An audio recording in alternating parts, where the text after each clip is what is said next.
Bendiciones a todos. Bienvenidos una vez más a este programa. En esta serie de liderazgo quiero tratar un tema muy importante acerca del liderazgo de excelencia. La palabra del Señor en Efesios capítulo 4, versículos 11 y 12 dice: Y él mismo constituyó a unos apóstoles, a otros profetas, a otros evangelistas y a otros pastores y maestros, a fin de perfeccionar a los santos para la obra del ministerio.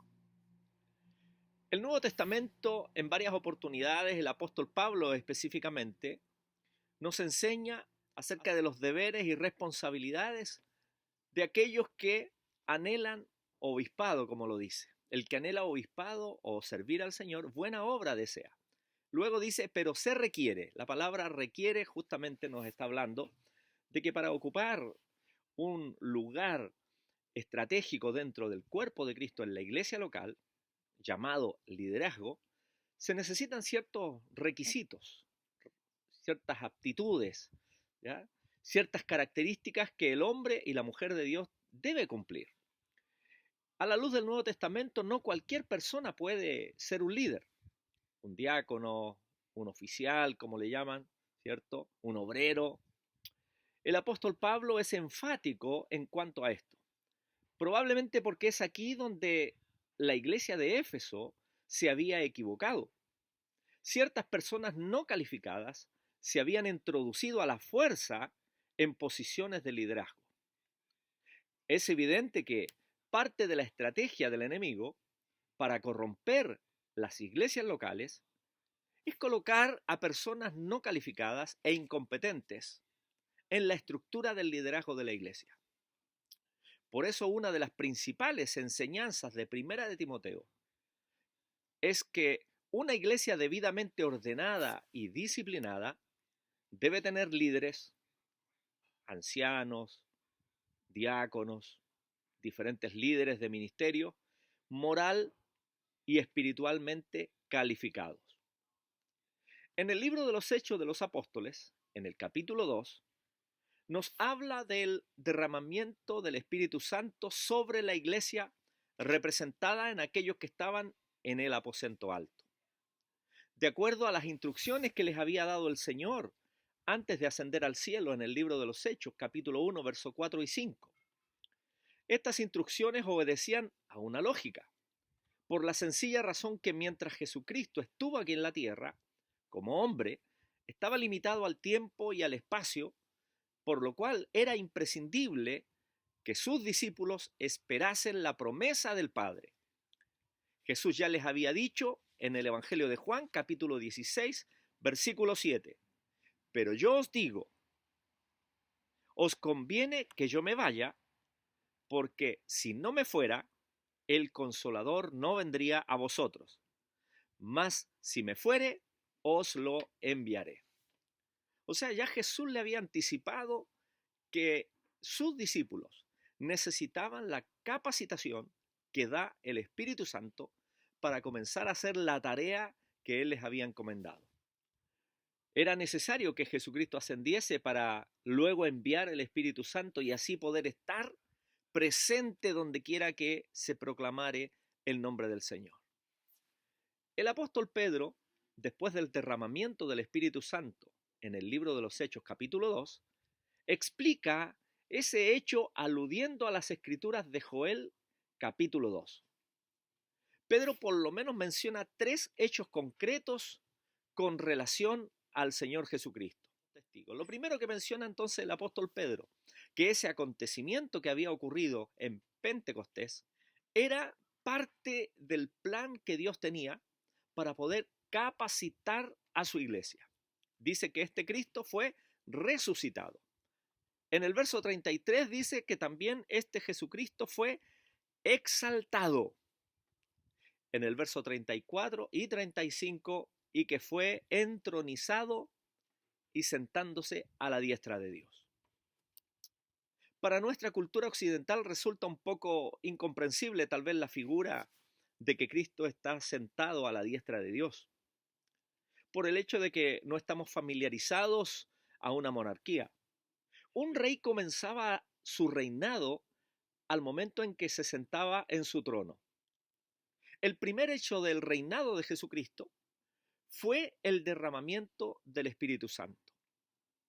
Ahora bien, Lucas menciona en el libro de los Hechos, capítulo 1, versos 1 y 2, que en su primer tratado, refiriéndose al Evangelio de Lucas, escribió las cosas que Jesús comenzó a hacer y a enseñar hasta el día de su ascensión.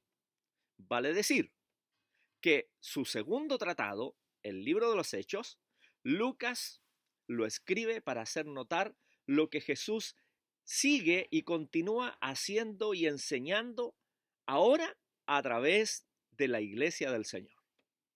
Este es el primer hecho del reinado de Jesús.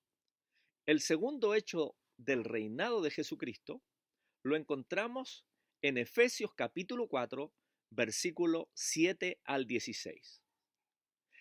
Y él mismo dice, constituyó a unos apóstoles, a otros profetas, a otros evangelistas, a otros pastores y maestros, a fin de perfeccionar a los santos para la obra del ministerio, para la edificación del cuerpo de Cristo. Es decir, que estos ministerios son los dones de Cristo dado a la iglesia, donde Él sigue haciendo y enseñando a través de ello. Es así entonces que los efesios tenían que aprender que estos 5 ministerios tenían la responsabilidad, aparte del perfeccionamiento, llevarlos a la unidad. Aunque cada miembro poseía a lo menos un don, ninguno podía hacer solo una tarea o una labor determinada. Esto favorece principalmente el crecimiento del cuerpo de Cristo, que es la iglesia. De lo contrario, si no están activos los dones dados a cada hijo de Dios, obviamente que el crecimiento del cuerpo de Cristo se atrofiaría.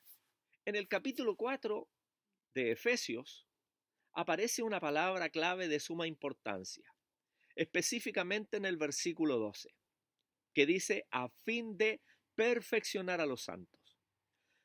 La palabra perfeccionar en el griego es katardizo, cuyo significado tiene 2 connotaciones importantes. El primer sentido de esta palabra perfeccionar es el de equipar a los santos para la obra del ministerio. Equipar es dotar a una persona de las herramientas necesarias para llevar a cabo un trabajo o una tarea determinada. Es decir, entregarles, dotarle de las herramientas que necesita para ejecutar su labor. Ese es el primer sentido entonces de esta palabra, equipar a los santos. Y el segundo sentido de esta palabra perfeccionar, katardizo en el griego, es de entretejer a los santos. Este término se usaba por los pescadores cuando remendaban sus redes, entretejían sus redes. Entretejer es unir y relacionar a los santos unos con otros a fin de tener no solo una cantidad de obreros independientes, preparados con sus respectivos dones, sino de conformar con ellos un solo cuerpo, un trabajo en equipo. El apóstol Pablo añade, hasta que todos lleguemos a la unidad de la fe y del conocimiento del Hijo de Dios. O sea, la labor de estos 5 ministerios de equipar, de perfeccionar, de entretejer a los santos, va a tener como resultado hasta que todos lleguemos a la unidad de la fe y del conocimiento del Hijo de Dios, a un varón perfecto. La palabra perfecto es completo, maduro, que no le falte nada, a la medida de la estatura de la plenitud de Cristo, para que ya no seamos niños, dice, fluctuantes, llevados por doquiera de todo viento de doctrina, por estratagema de hombres que para engañar emplean con astucia las artimañas del error, sino que siguiendo la verdad en amor, crezcamos en todo en aquel que es la cabeza.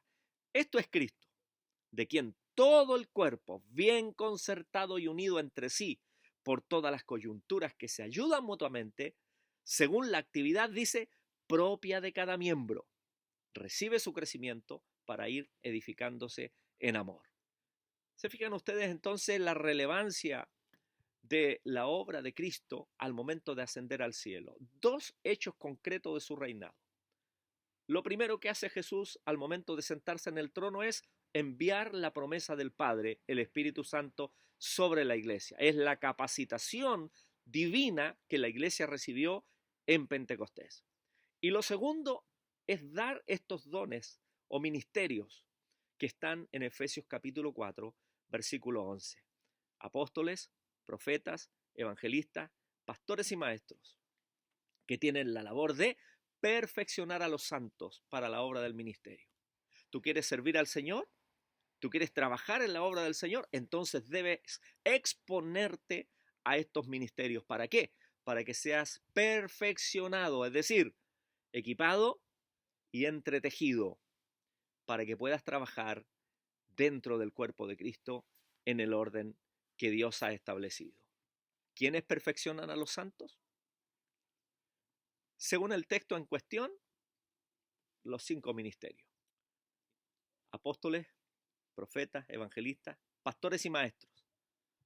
El Señor Jesucristo no solo constituyó el que unos sean apóstoles, otros profetas, etcétera, etcétera, sino que también estableció la misión de estos ministerios que hemos aprendido, que es perfeccionar a los santos. Continuaremos con este tema en el próximo capítulo. Bendiciones para todos.